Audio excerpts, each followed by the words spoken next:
दुनिया के अगर आप कोई भी बिजनेस करना चाहते हैं, अगर दुनिया के कोई भी बिजनेस अगर आप शुरू करना चाहते हैं, अगर इन बातों को नहीं जानते हैं ना, तो अगर आप बिजनेस शुरू कर भी लेते हैं तो आपका बिजनेस कुछ दिन तक चलेगा, इसके बाद आपका बिजनेस जो है वो फ्लॉप हो जाएगा। और आखिर ऐसा क्यों होगा? मैंने देखा है, मैंने बहुत सारा रिसर्च किया हूँ कि काफ़ी ऐसे लोग हैं जो बिजनेस स्टार्ट किए हैं, साल 2 साल 3 साल तक तो ढंग से ठीक ठाक चल गया है, मगर फिर इसके बाद जो है ना उसका बिजनेस जो है ना धीमे धीमे स्लो होते गया। पता नहीं क्यों। इसका मेन रीज़न आप सब जानते हैं? नहीं जानते होंगे। देखिए दोस्तों, अगर आप कोई भी बिजनेस करने अगर जाते हैं ना, स्टार्टिंग करने जा रहे हैं ना, तो आपको प्लानिंग करना होगा। आपको जब तक कोई भी काम शुरू करने से पहले आप उसके बारे में अच्छी तरीके से प्लानिंग नहीं करोगे, अच्छे से जानकारी नहीं करोगे ना, तब तक आपका जो है ना बिजनेस चलेगा ही नहीं।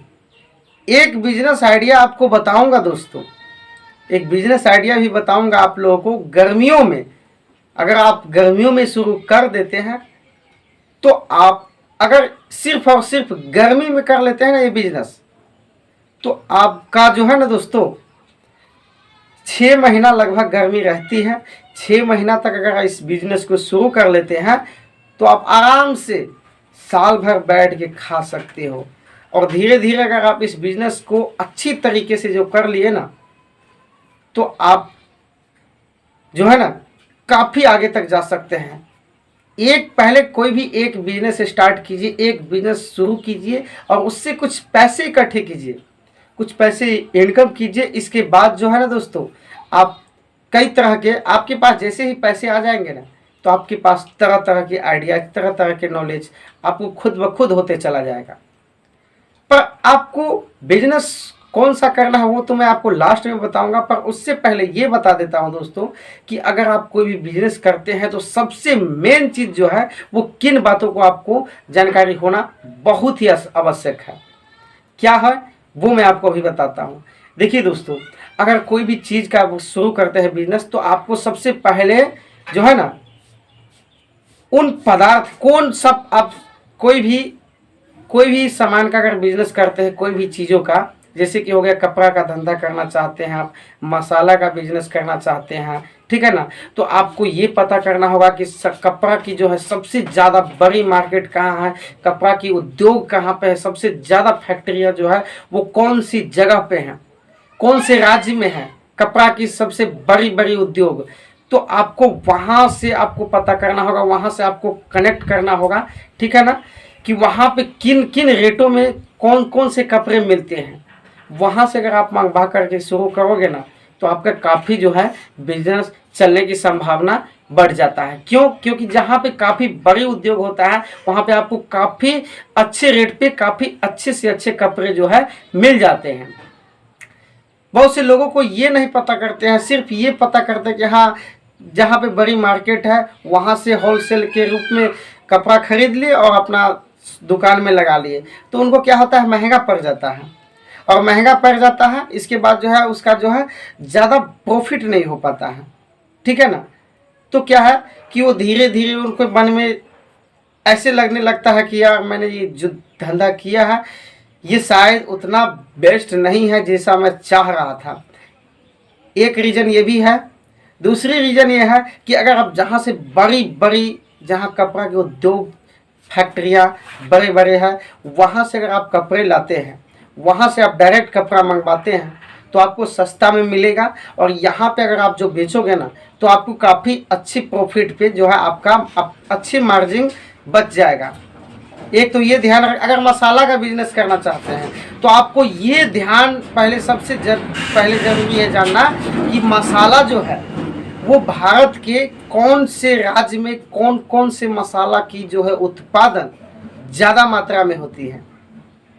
सबसे पहले आपको ये जानना होगा कि किस राज्य में मसाला की उत्पादन, कौन से मसाला का उत्पादन किस राज्य में सबसे अधिक मात्रा में होती है। आपको वहाँ से अगर आप सामान मंगवाते हैं ना, तो आपका जो है ना काफ़ी अच्छा चलता है बिजनेस।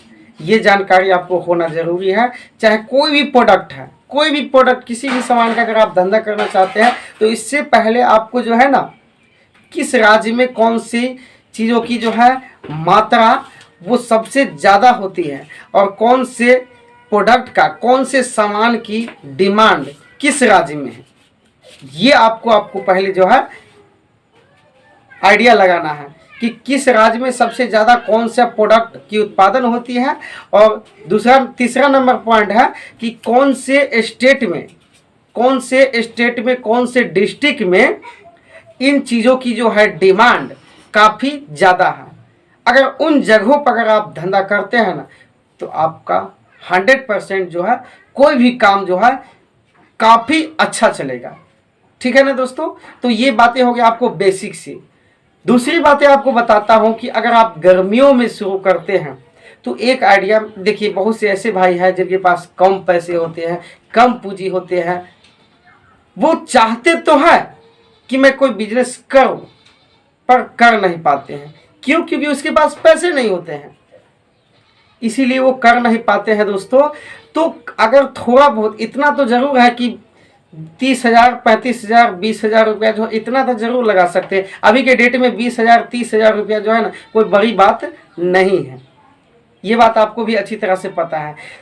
मैं आपको बता दूं कि अभी गर्मियों में सबसे ज़्यादा जो है, अभी जैसे मार्केट में जाते होइएगा तो आप लोग मार्केट में ये जरूर गौर करते होइएगा कि अभी जो है गन्ने का जूस हो गया, ये काफ़ी ज़्यादा जो है मार्केट में चलती है। आप लोग कभी मार्केट जाइएगा, वहाँ पे आप जो है ना देखिएगा, गौर कीजिएगा मार्केट में कि किन चीज़ों की डिमांड जो है ना वो अधिक मात्रा में है।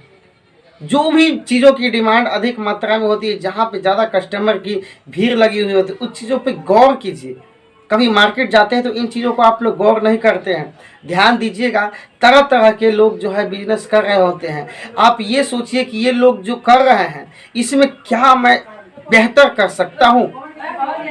ऐसे तरीके से अगर आप सोचते हो ना तो 100% आपका जो है कोई भी बिजनेस चलेगा। और ये भी आप ध्यान दीजिएगा कि मार्केट में जो लोग कर रहे हैं उनमें आप क्या और एक्स्ट्रा इम्प्रूव करके जो है कोई भी काम को शुरू कर सकते हैं। अगर आप ये गन्ने का जूस का बिजनेस शुरू कर देंगे ना 6 महीना के अंदर में दोस्तों आप काफ़ी अच्छे खासे कमा सकते हैं। इसमें 15-20 हज़ार की एक बार मशीन आप खरीद लीजिए और कंटिन्यू चलाते रहिए। और गर्मी के मौसम में पता ही है कि कितने लोग इन चीज़ों की डिमांड करते हैं।